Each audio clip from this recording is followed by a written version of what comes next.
ಎಲ್ಲರಿಗೂ ನಮಸ್ಕಾರ. ನಾನು ರಂಗಲಕ್ಷ್ಮಿ ಶ್ರೀನಿವಾಸ.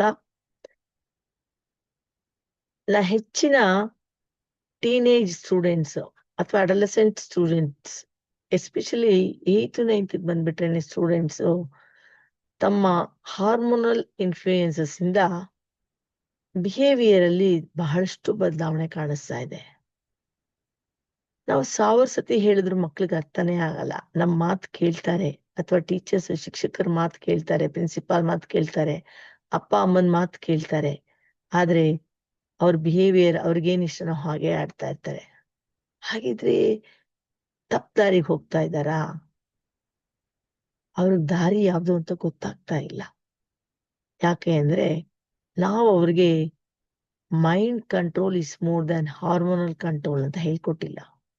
ಸಹಜ ಹಾರ್ಮೋನ್ಸ್ ಅಡಲಸೆಂಟ್ ಏಜ್ ಅಲ್ಲಿ ಬದಲಾವಣೆ ಆಗೋದು, ಅಪೋಸಿಟ್ ಸೆಕ್ಸ್ ಅಟ್ರಾಕ್ಷನ್ ಆಗೋದು, ಇವೆಲ್ಲ ಸಹಜ ಮಕ್ಕಳಿಗೆ.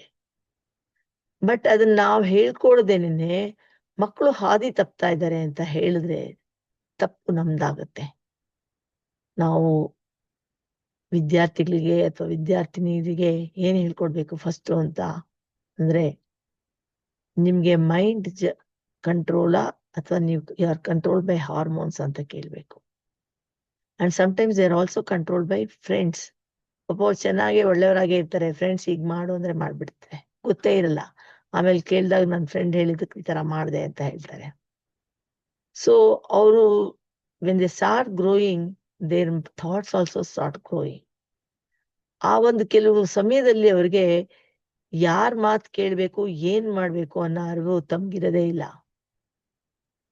ಈ ತರ ಸಂದರ್ಭದಲ್ಲಿ ನಾವು ಶಾಲೆಗಳಲ್ಲಿ ಅಥವಾ ಕಾಲೇಜ್ಗಳಲ್ಲಿ ಅವ್ರಿಗೆ ಯಾವ್ದ್ರ ಬಗ್ಗೆ ಗಮನ ಕೊಡ್ಬೇಕು ಅಂತ ತಿಳಿಸ್ಕೊಡ್ತಾ ಇರ್ಬೇಕು. ಇವನ್ ಪೋಷಕರು ಸಹಿತ ಅದನ್ನ ತಿಳಿಸ್ಕೊಡ್ಬೇಕು.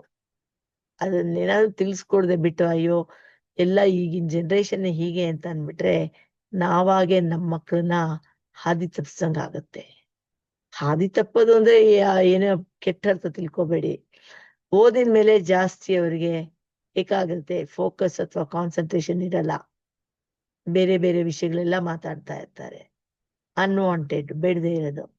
ಸೊ ಅದ್ರ ಬದಲು ನಾವು ಮಕ್ಕಳಿಗೆ ಅವರು ದೊಡ್ಡವರಾಗ್ತಾ ಆಗ್ತಾ you should be controlled by phone, you should not be controlled by phone ಅಥವಾ friends, you should be controlled by your mind, you should not be controlled by your mind ಅಂತ ಅವಾಗ ನೀನು ನಿನ್ನ ಮನಸ್ಸಿನಿಂದ ನಿನ್ನನ್ನ ನಿಗ್ರಹಗೊಳಿಸ್ಕೋಬೇಕು ಅಂತ ಹೇಳ್ತಾ ಇರ್ಬೇಕು.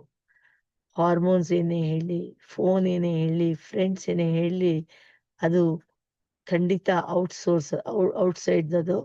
ಇಂಟರ್ನಲ್ ಏನಿದೆ, ನಿಂಗೆ ಮನಸ್ಸಿದೆ, ಮನಸ್ಸಿಗೆ ಗೊತ್ತಿರುತ್ತೆ ಯಾವ್ದು ಒಳ್ಳೇದು ಯಾವ್ದು ಕೆಟ್ಟದು ಅಂತ. ಸೊ ಅದ್ರಲ್ಲಿ ನೀನು ಒಳ್ಳೇದನ್ನ ಚೂಸ್ ಮಾಡ್ಕೊಂಡು ನೀನ್ ಮುಂದೆ ಹೋಗ್ತಾ ಇರುವಂತ ನಾವು ಮಕ್ಕಳಿಗೆ ತಿಳಿಸ್ಕೊಟ್ರೆ ಖಂಡಿತ ಅವ್ರಿಗೆ ಒಳ್ಳೇದ್ ಯಾವ್ದು ಕೆಟ್ಟದ್ ಯಾವ್ದು ಅಂತ ಪ್ರತಿಯೊಂದು ಮೊಮೆಂಟ್ ಅಲ್ಲೂ ಅವ್ರಿಗೆ ಗೊತ್ತಾಗುತ್ತೆ. ಪ್ರತಿಯೊಂದು ಕ್ಷಣದಲ್ಲೂ ಅವರು ಬೇಕಾಗಿರೋದು ಒಳ್ಳೇದನ್ನೇ ಅವರು ಆರಿಸ್ಕೊಳ್ತಾ ಹೋಗ್ತಾರೆ, ಒಳ್ಳೆ ಪ್ರಜೆಗಳಾಗ್ತಾರೆ. ಒಳ್ಳೆ ಪ್ರಜೆಗಳಾದ್ರೆ ನಮ್ಮ ರಾಷ್ಟ್ರ ನಿರ್ಮಾಣ ಕೆಲಸ ಬಹಳ ಚೆನ್ನಾಗಿರುತ್ತೆ, ಬಹಳ ಒಳ್ಳೇದಾಗತ್ತೆ. ಸೊ ಪೋಷಕರು, ಶಿಕ್ಷಕರು ಪ್ರತಿಯೊಬ್ರು ಮಕ್ಕಳಿಗೆ ಮನಸ್ಸಿನ ಮೇಲೆ ಹತೋಟಿ ಅನ್ನೋ ಒಂದು ವಿಷಯ ತಗೊಂಡು ಮಾತಾಡಿ, ಅಥವಾ ನಿಮ್ಗೆ ಆ ವಿಷಯ ಮಾತಾಡಕ್ಕೆ ಸಂಕೋಚ, ಕೆಲವು ಸ್ಟೂಡೆಂಟ್ಸ್ ಕೆಲವು ಸತಿ ನಾನು ಪೇರೆಂಟ್ಸ್ಗೆ ಮತ್ತೆ ಟೀಚರ್ಸ್ಗೆ ಹೇಳ್ತಾ ಇರ್ತೀನಿ, ನೀವು ಮಾತಾಡ್ಬೇಕು ಅಂತ. ಅವರೆಲ್ಲಾನು ಇಲ್ಲ ಮಿಸ್, ನಮ್ ಮಾತಾಡೋದಕ್ಕೆ ಖಂಡಿತ ಅದು ಒಳ್ಳೆ ಸಬ್ಜೆಕ್ಟ್ ಅಲ್ಲ ಅನ್ಸುತ್ತೆ ಅಂತ. ನೀವು ಮಾತಾಡಕ್ ಆಗದೆ ಇದ್ರೆ ಖಂಡಿತ ನನ್ನನ್ನು ಕರೆಸಿ, because happy human doing is happy human being. So let us all be happy human being ಅಂತ ಹೇಳ್ಬಿಟ್ಟು ಈ ಸಂಚಿಕೆನ ಮುಗಿಸ್ತೀನಿ. ಮತ್ತೆ ಹೊಸ ವಿಷಯದೊಂದಿಗೆ ಮುಂದಿನ ಸಂಚಿಕೆಯಲ್ಲಿ ಬರ್ತೀನಿ. ನಮಸ್ಕಾರ, ಧನ್ಯವಾದಗಳು.